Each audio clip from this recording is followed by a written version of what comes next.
Hey, everybody, Scott Stevens here as we're hitting the airwaves once again on a Tuesday afternoon.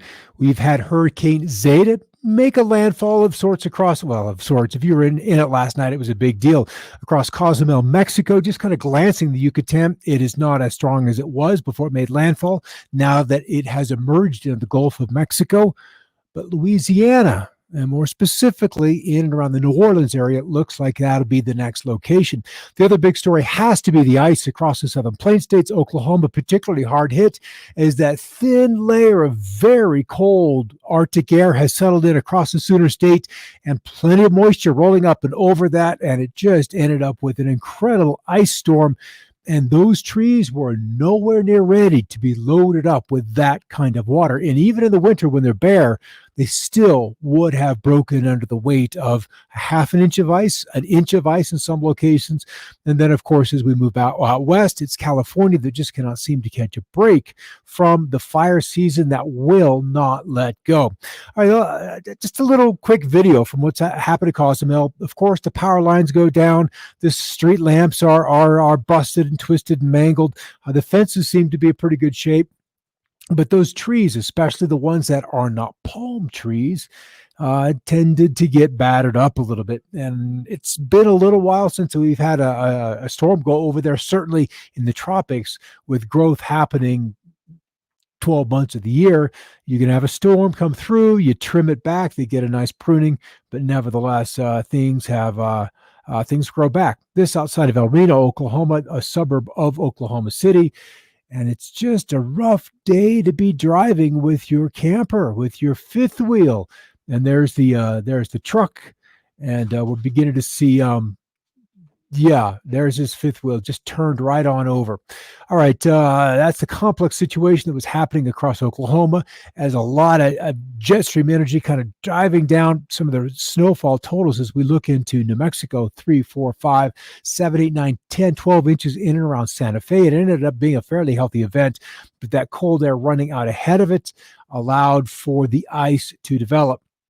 So there's Zeta, and kind of the path. New Orleans really looks like it's going to be the deemed location later on tomorrow night. So inside of 30 hours, it looks like that guy will be on shore. There's some of the snow in and around Albuquerque this morning, and those trees as well, not quite ready to give up the leaves.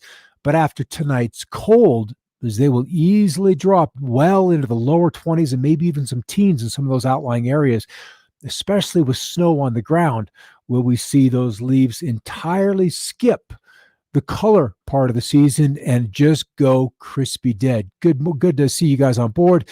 Vicki, Donald, Tracy, and Karen, you're a trooper. I understand you're going through some things right now. All right, some astonishing cold in the Rockies this morning, 26 below zero Fahrenheit. That would be about 32 Celsius sub-zero. In Laramie, Wyoming, that figure verified, if it is verified by National Weather Service Cheyenne, then it not only breaks the October monthly record by 8 degrees, but would tie the coldest temperature for any day in November, a month deeper into the cold season. Auroral display wasn't very powerful. It still looked pretty good. And as we've said a couple of times this week, the auroras that are going on up north are just kind of phenomenal. This is where we've got landfall coming ashore through New Orleans with the heavier rains out to the east. And this is kind of what I was after to get to, was just the ice driven by, well, it's just rain falling into very cold air. And that cold air doesn't have to be any more than 2,000-3,000 feet thick with 50s and not 60s necessarily above it, but at least 40 to 50 degree air. In the rain, even if it's just a light drizzle, falls through, it comes down, hits the colder objects, and we end up with an accumulation of ice. You can see that's coming up on a fat inch on that barbed wire fence. So that becomes a very, very weighty affair on transmission lines, on radio and television towers. You know, it's really kind of this I thought was fascinating. I wanted to share that too. Will come large, just to show you how good holograms and that kind of art has become. I thought that was just worthy of sharing. All right, well, come on in here.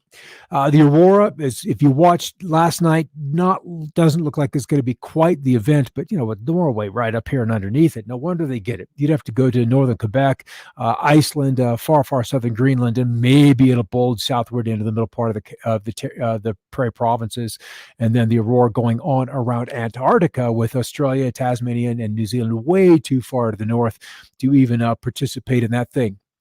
All right, the fire's been good for Colorado, Utah, Wyoming, Idaho, Montana. All of those 4 states in particular did exceptionally well out of the storm. The lighter winds, the much cooler temperatures, the higher humidities, and the snow cover, absolutely crucial to slow the spread of the fires down.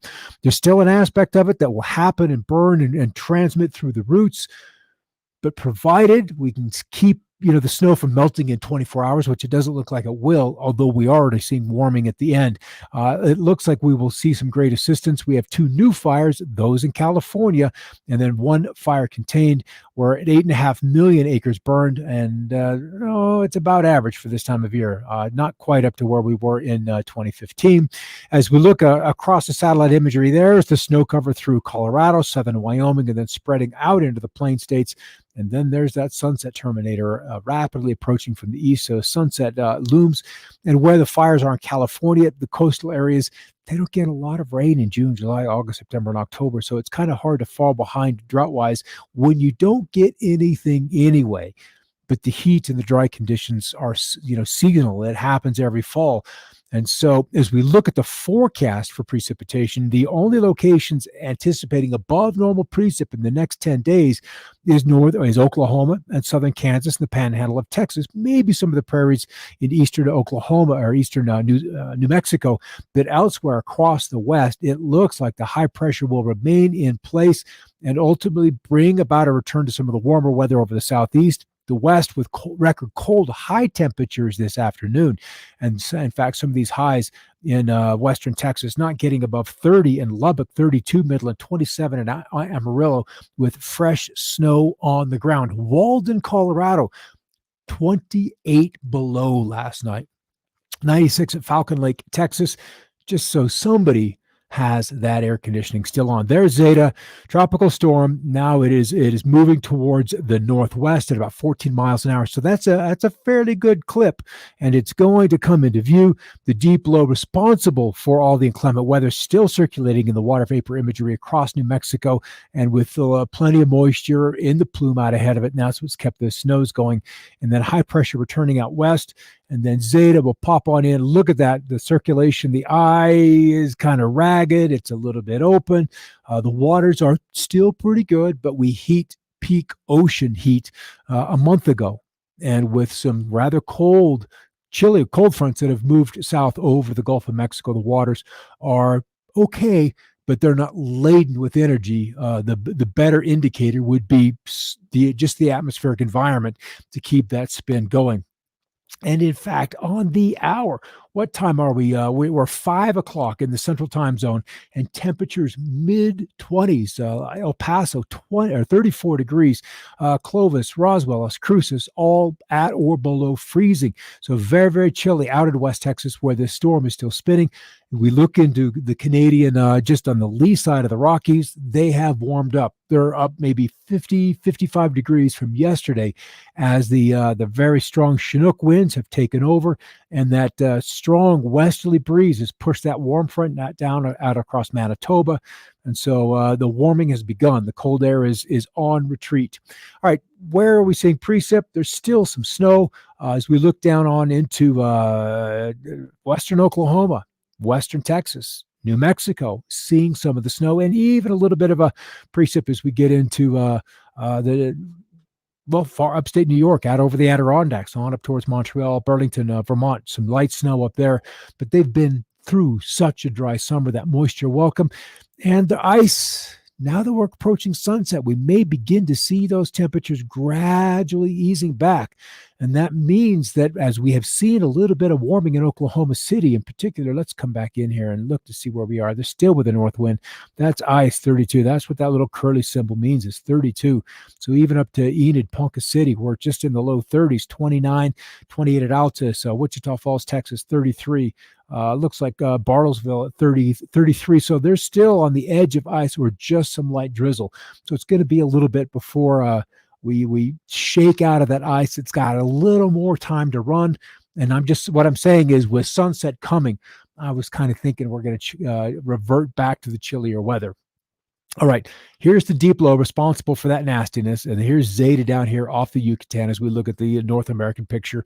Zeta, you can see, moves very quickly towards northeastern Louisiana, and then just gets kind of drawn into the jet stream and just scooted very quickly out across the Virginias and then out to sea inside of 2 days and a fraction, 2.25 days, and it's gone. So this is going to happen very, very quickly. And so will this cold snowstorm through Texas and New Mexico, going to move to the east very, very quickly as this ridge tries to build back in across the west, and it'll absolutely meet with success. So we're looking at what will be a fairly nice weekend coming up for the western states. A return to 50s in the cooler locations and absolutely 60s at the lower elevations. Still some frosty conditions at night, because once we've had the frost and the heat is out of the soils, it cools off very quickly with these long nights. But then, and this is the first model to indicate this, that we may see another storm begin to drop into the west about 2 weeks from now. Not quite 2 weeks from now, but 12 days or so. We'll see if this actually verifies. If it does happen and it comes in on a trajectory similar to this, it would finally bring some precip into California, and that is exactly what they need. And then the rest of the West would also get a nice big rain and mostly snow event. We'll see if this holds sway, if this storm remains a potential. But the models did pretty well with the timing of this last Arctic outbreak and its location. They kind of waffled in the beginning. Yes, it'll happen. No, it won't happen. But then yes, and then the timing actually was pretty darn good. So we'll see if we move out towards 7, 8, 9 November, if we get another repeat event of another snowy precipity event out west. Good to see you guys on there. Oh, Jesus, just crazy temperatures in October. Yeah, Robin, with a hurricane ashore, with an ice storm in Oklahoma, with the heat out west. It's just a little bit of everything as we compress 3 seasons, a little bit of summer, a whole lot of fall, and a taste of winter coming on all together. And for a weatherman, for a weather geek, spring and fall are just pure ecstasy. Okay, that'll be it for the night, Donald. If the trend of the cold reaching farther and farther south, what'll be the impact in the tropical areas? Is it eventually cooler, or what may happen? What I think will happen, if we're watching the things at the sun, if the events of the sun, if these play out as they have, and historically, we end up with later spring frosts and earlier killing fall frost. So what we do is we compress the growing season.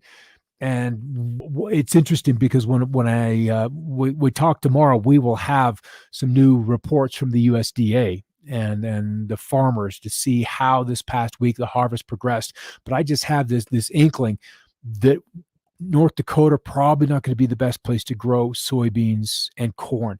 That's going to have to shift 500, 600, 700 miles farther south, and then a lot more pasture land to deal with grazing animals is what will happen over those northern latitudes, much like we saw and find in the fossil record in ages past. I mean, the woolly mammoth, they could handle the cold, but the fresh greens, they got to eat those things so they can get through these long cold spells. So we'll see how that plays out, and I guarantee you, Donald, that'll be a discussion that every weatherman will have over the coming months. And I honestly don't even want to say years, because I'd anticipate within 5 years it will be understood that we either retool agriculture one way or another, off to the warm or to the cold. Have we gone through the names in the Greek alphabet? What is next? No, we haven't gone through that. I think we've gone through 6 of those names. ALPHA, Greek alpha. Yeah, because we saw Zeta, right? And that was the big thing. So Zeta being what number of the alphabet is one alpha, beta, gamma, delta, epsilon, zeta. Eta will be next, and it actually looks like the letter H. Then there's theta, iota, kappa, and lambda. The last one, omicron or pi. Oh, pi. Ha ha ha. Um, so zetas, no, we've got a good fat dozen letters in the alphabet yet to go, and we will be looking for eta. ETA will be the next one, followed by theta, and I imagine we might even get to iota, and then we'll probably wind down the season by then. Though in a La Nina year, hurricane seasons tend to go a little bit longer than they do in typical years. All right, guys, thanks for stopping by. Frigid if you're in some locations, and it's still summer in others, and that's kind of the beauty of fall. All right, guys, have a great night. I'll catch you tomorrow for another perspective as we continue the story on disclosure.